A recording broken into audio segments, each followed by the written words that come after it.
Hi అండి. ఈ లడ్డు ఎలా తయారు చేయాలో 8 రకాల పప్పు ధాన్యాలతో ఈ లడ్డు తయారు చేసామండి.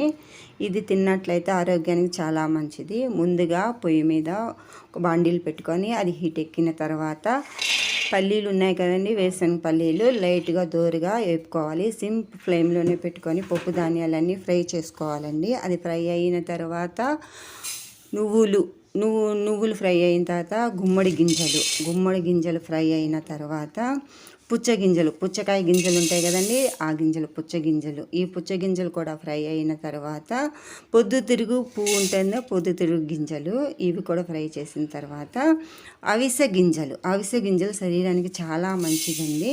ఇవి కూడా లైట్గా దోరగా వేపుకోవాలి. వేపుకున్న తర్వాత కొంచెం జీడిపప్పులు అలాగే బాదం పప్పు రెండు ఒకేసారి ఫ్రై చేసుకొని వాడుకోవచ్చండి.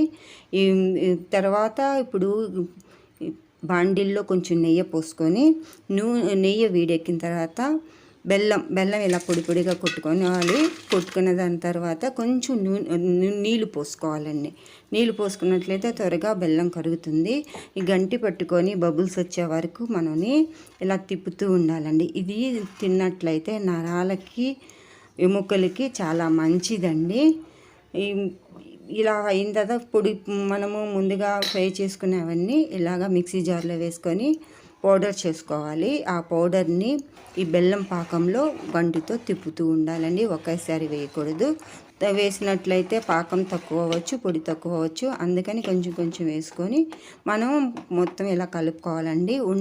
వస్తుంది చాలు అన్నంత వరకు కలుపుకున్న తర్వాత అది లైట్గా చల్లారిన తర్వాత మనం ఉండలు తయారు చేసుకోవాలండి. వేడిగా ఉన్నప్పుడు చేసుకుంటే మన చెయ్యి కాలవచ్చు.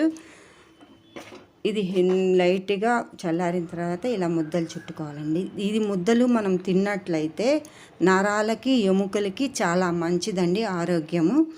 ఇది ఉండలుగా కాకుండా పాలల్లో కూడా వేసుకొని కలిపి మనం తాగొచ్చండి. లడ్డు రూపంలోనూ తినొచ్చు, పాలల్లోనూ కలుపుకొని కూడా తినొచ్చు. నా వీడియోని లాస్ట్ వరకు చూసినందుకు థ్యాంక్ యూ.